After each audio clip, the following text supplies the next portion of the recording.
Episode number 3 the fog की कहानी की शुरुआत लिंगई के एक सपने से शुरू होती है, जिसमें वो देखती है कि वो एक बॉक्स के अंदर पैक होकर समुद्र के गहराइयों में नीचे गिरती जा रही होती है।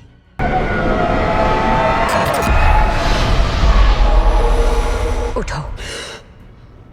और फिर अपने इस खतरनाक सपने से उठने के बाद पूरी तरह से तैयार होकर डाइनिंग रूम में पहुंच जाती है, जहां पर उसकी माँ और मिस विल्सन उसका इंतजार कर रही होती है। और मिस विल्सन उसका स्वागत करने के बाद उसे समझाते हुए बताती है कि कभी कभी कुछ लोगों को ना चाहते हुए भी अपने हालात से समझौता करना पड़ता है। और उसे ब्रेकफास्ट करने के बाद उसे अपने कमरे में बुलाती है। लेट मत होना। और उसकी माँ मिस विल्सन के जाने के बाद उसे बताती है कि उसकी गलती की वजह से वो लोग यहाँ पे फंसे हैं और उन्हें किसी भी कीमत पे इस जहाज पे नहीं आना चाहिए था। और इधर जहाँ क्रिस्टर अपनी बहन के ना पाने की वजह से बहुत ज़्यादा परेशान होने लगता है, वही दूसरी तरफ डॉक्टर उसका चेकअप करते हुए लोगों को ये बताता है कि उसकी मौत नेचुरल डेथ से हुई है। तो मोरा उसके फैसले पे सवाल उठाते हुए उसे बताती है कि वो उससे 2 दिन पहले मिली थी और वो पूरी तरह से ठीक थी। तो डॉक्टर भी उसके ऊपर कटाक्ष करते हुए बताता है कि इसीलिए औरतों को मेडिसिन की फील्ड में नहीं होना चाहिए, क्योंकि औरतें हमेशा दिल से सोचती हैं। और जब कैप्टन को पता चलता है कि वो टोबी की बहन है, तो वो फ्रांच को ऑर्डर देते हुए किसी को भी बताने से मना करता है। और तभी जब सिर्फ धीरे होने की वजह से वो लोग बाहर जाते हैं तो उन्हें चारों तरफ फॉग या धुंध नजर आती है। और सेलर उन्हें समझाने की कोशिश करता है कि 1 मिनट पहले ही यहाँ पे सब कुछ साफ था, लेकिन अचानक ही यहाँ पे धुंध छा गई है और पहले कंपास और अब इस धुंध की वजह से वो लोग आगे नेविगेट नहीं कर सकते हैं। और जब मोरा और आइक वहाँ से कुछ देखने के लिए चले जाते हैं तो फ्रांच उन्हें समझाने की कोशिश करता है कि कैप्टन का दिमाग पूरी तरह से सठिया गया है और वो इस पागलपन में गलत फैसले ले रहे हैं। और इधर आइक अपनी बेटी का रिबन देते हुए उससे जानने की कोशिश करता है कि क्या उसका दिमाग कुछ ऐसी चीजें देख सकता है जो कि मौजूद नहीं है, क्योंकि उसने ये रिबन प्रोमीथियस पे पाया था, लेकिन उसकी पूरी फैमिली मर चुकी है और उसने कल अपनी पूरी फैमिली को देखा था। हम अपने दिमाग पर पूरा भरोसा नहीं कर सकते हैं।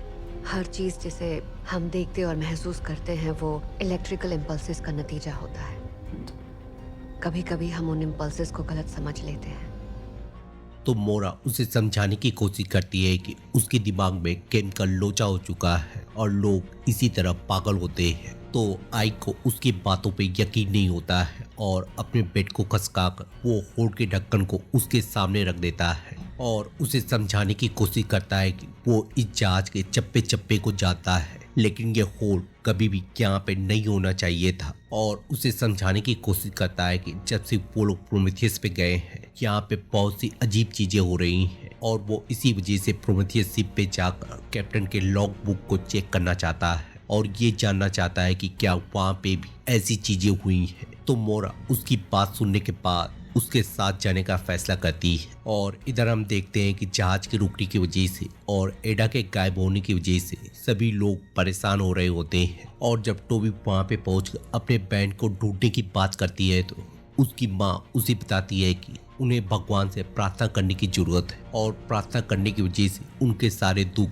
दूर हो जाएंगे। लेकिन टोबी अपनी माँ की बातों पे भरोसा ना करते हुए वहाँ से चली जाती है। और इधर जब लिंगई मिस विल्सन के कमरे में पहुँचती है तो वो उसके कपड़े उतरवाने के बाद उसकी वर्जिनिटी को चेक करती है। और उसकी बातों से हमें यहाँ ये पता चलता है कि लिंगई ने किसी और लेडी की जगह ली है और वो इसी वजह से उसको ब्लैकमेल करते हुए उसका फायदा उठाना चाहती है। और फिर उसके राज को उसके सामने रखने के बाद उसे रात 8 बजे तैयार रहने को बोलती है। और इधर फ्रांच और सब कैप्टन के समझाने के बावजूद भी आइक प्रोमीथियस पे जाने का फैसला करता है।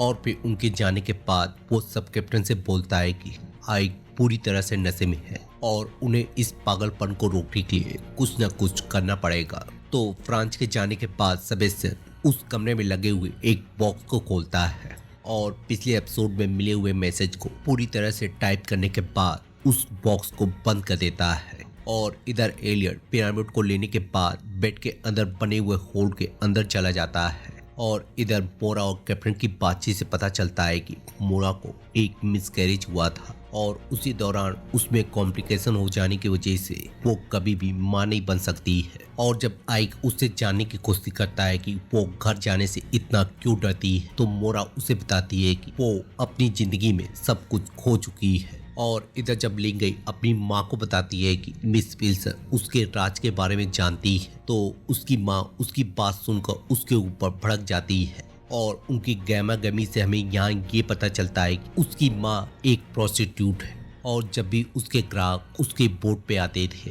वो लिंगई को एक बॉक्स में छुपा दिया करती थी। और जब लिंगई उससे गुस्सा होते हुए बताती है कि उसको वो बहुत बार करते हुए देख चुकी, तो उसकी माँ रोते हुए उसे बताती है कि उस गंदगी से वापस आना बहुत ही मुश्किल होता है और वो एक ऐसा कलंक है जो वो चाह कर भी मिटा नहीं सकती है। मुझ जैसी बन जाओगी तुम भी, एक बदनाम वेश्या कहलाओगी।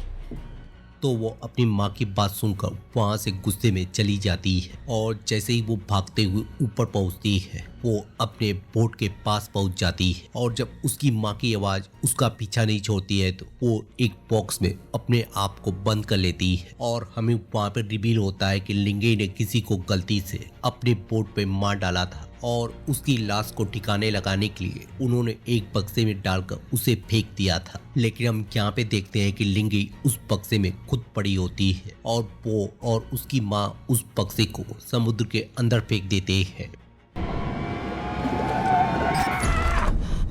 और ओले के द्वारा बक्से को खोलने के साथ वो वापस प्रेजेंट पे आ जाती है और बक्से से बाहर आने के बाद जब उसे ठंड लगने लगती है तो ओलिक अपने जैकेट को उतार कर उसे दे देता है। और जब उसकी माँ उसे पुकारते हुए वहाँ पहुँच जाती है तो ओलिक उसकी मदद करते हुए उसे अपने साथ ले जाता है। और इधर हम देखते हैं कि फ्रांस टोबी के पास पहुंचकर उसे उसकी बहन के बारे में बता देता है। तो टोबी प्रेग्नेंट होने के बावजूद भी अपनी बहन को गोद में उठाकर अपने लोगों के पास ले आती है। और इधर जब कैस्टर अपने गम में डूबा होता है तो उसका पीछा करते हुए एंजल वहाँ पे पहुँच जाता है और फिर दोनों मिलकर एक दूसरे की भड़ास को और एक दूसरे की मदद से बाहर निकाल देते हैं। और इधर जब मोरा और आइक कैप्टन के चैम्बर में पहुंचते हैं तो लॉग बुक पूरी तरह से बर्बाद हो चुकी होती है। और फिर वो दोनों जब कैप्टन के रूम में जाते हैं तो बेड को हटाने के बाद वहाँ पे भी उसके रूम की तरह ही वहाँ पे भी रास्ता मिलता है।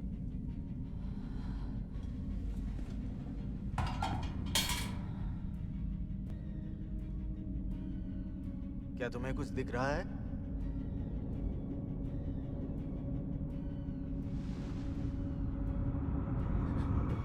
और इधर जब एलियट बेड के नीचे से निकलकर अपने पिरामिड को रख रहा होता है डेनियल उसका दरवाजा खटखटाने लगता है। और जब उसके खटखटाने के बावजूद भी वो दरवाजा नहीं खोलता है तो डेनियल अपने कीड़े का यूज करते हुए अंदर आ जाता है और उससे जानने की कोशिश करता है कि जो चीज वो लोग ढूंढ रहे थे क्या उसे मिली है।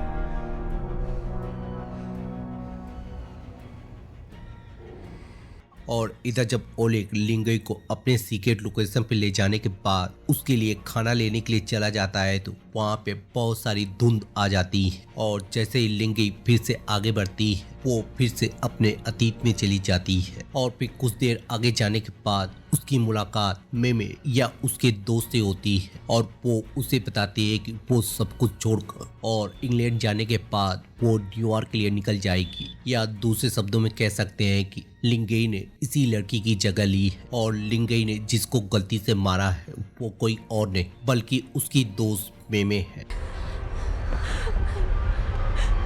तुम्हें इस बार जागना होगा।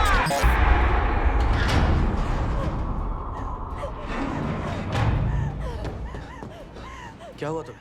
और फिर अपने सपने से बाहर आने के बाद ओलिग के सामने अपने जुर्म को कबूल करते ही उसको गले लगा लेती है। और इधर जब कैस्टर नीचे आता है तो उसे अपनी बहन की मौत के बारे में मालूम चलता है और उसकी बहन की मौत उसे इतना ज्यादा हर्ट कर देती है कि वो शिप के शीशे को तोड़कर उसकी आत्मा को बाहर निकालने की कोशिश करता है। लेकिन उसकी बहन उसके पास आकर उसे संभालने की कोशिश करती है। और जब फ्रेंड्स यहाँ के नज़ारे को देखने के बाद ऊपर जाता है तो उसे कॉरिडोर में और भी लाशें बिखरी हुई मिलती हैं। और इधर आइक मोरा को समझाने की कोशिश करता है कि उनके आने से पहले कंपनी ने 3 शिप में बहुत ज्यादा चेंजेस किए थे और उसे एक ऐसी मशीन दिखाता है जिससे स्टीम प्रेशर को नापते हैं और बीच पे सिग्नल भेजते हैं। और उसे ये भी बताता है कि इस मशीन ने कभी भी कैरब्रोस पे अपना काम नहीं किया था। तो मोरा उसे समझाने की कोशिश करती है कि शायद कंपनी ने उससे झूठ बोला, क्योंकि ऐसे ही हजारों लोग गायब नहीं हो सकते हैं। और जब मोरा की नजर आग की भट्टियों पे जाती है तो वो आइक को समझाते हुए लाशों के सुराग को ढूंढने की कोशिश करती है। और जब दोनों भट्टियों में छानबीन कर रहे होते हैं तो आइक को वहाँ पे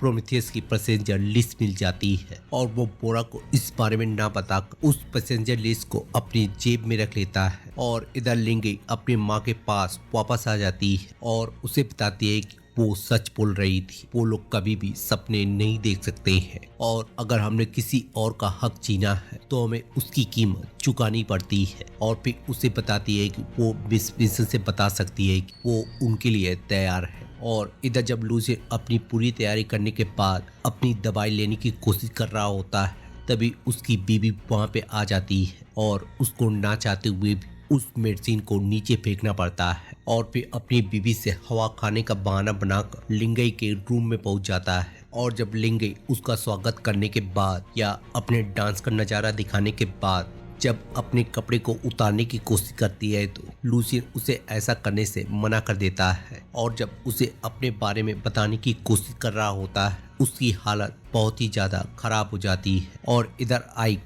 पैसेंजर लिस्ट मिलने के बाद जब वो दोनों अपने शिप तक पहुंचते हैं तो वो मोरा से कुछ खास बात नहीं करता है और उसे जाते हुए बताता है कि वो किसी को ये नहीं बताएगी कि वो लोग कहाँ गए थे। और इधर फ्रांस सेबेस्टियन को लाशें दिखाते हुए जब उसे ये समझाने की कोशिश करता है कि ये सारे कांड लड़के की वजह से हो रहे हैं तो सेबेस्टियन उसकी बात को इग्नोर करते हुए उससे कैप्टन के आने का वेट करने को बोलता है। लेकिन हम देखते हैं कि फ्रांस इस हादसे की वजह से उसका दिमाग पूरी तरह से हट जाता है और फिर अपने आदमियों को लेने के बाद ऊपर पहुंच जाता है और फिर उन लोगों को संबोधित करते हुए या भड़काते हुए उन्हें ये समझाने में कामयाब हो जाता है कि कैप्टन का दिमाग पूरी तरह से फिर गया है और उसके डिसीजन की वजह से यहाँ पे लोग एक एक करके मरते जा रहे हैं। और उन लोगों को इस चीज को रोकने के लिए इस शिप की कमान अपने हाथ में लेनी पड़ेगी। और जब सभी लोग आने वाली फाइट की तैयारी करने लगते हैं तो ओलिक वहाँ से चुपचाप भागने की कोशिश करता है और जब वहाँ से निकल रहा होता है तो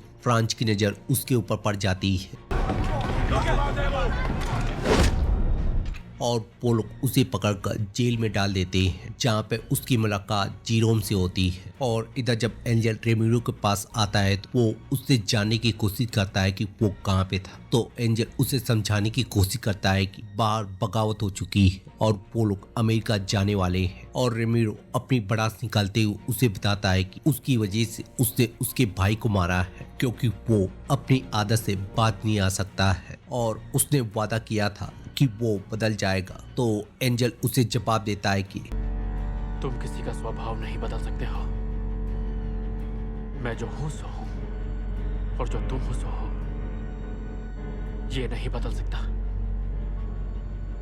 तो रेमिरो उसकी बात से सहमत होते हुए कैप्टन को इस बगावत के बारे में बताने के लिए चला जाता है। और इधर हम देखते हैं कि कैप्टन अपने होड़ को छुपाने के बाद जब प्रोमेथियस की लिस्ट को चेक करता है तो उससे ये पता चलता है कि मोरा उसके कंपनी के मालिक की बेटी है। और इधर हम देखते हैं कि डेनियल मोरा से एक बार फिर से टकरा जाता है और उसे समझाने की कोशिश करता है कि इस धुंध ने उस पागल कैप्टन के मंसूबों पे पानी फेर दिया है। तो मोरा उसे समझाने की कोशिश करती है कि वो पागल नहीं है बल्कि अपने हालात की वजह से उनसे ऐसे डिसीजन हो रहे हैं क्योंकि उन्होंने अपनी जिंदगी में बहुत कुछ खोया है। तो डेनियल उसे जवाब देता है कि उसने भी अपनी जिंदगी में बहुत कुछ खोया है। और तभी फ्रांस की आर्मी वहाँ पे मार्च करते हुए आगे निकल जाती है और डेनियल उसे समझाते हुए बताता है कि उसे अपने कमरे में जाकर अपने आप को बंद कर लेना चाहिए। और इधर जब रेमोरो कैप्टन को बगावत के बारे में बता रहा होता है फ्रांस की आर्मी उसे दोनों तरफ से घेर लेती है।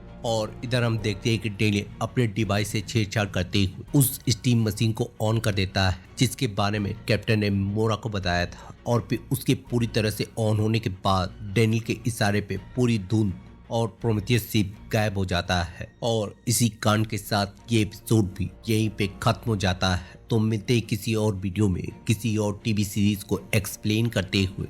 तब तक के लिए शुक्रिया।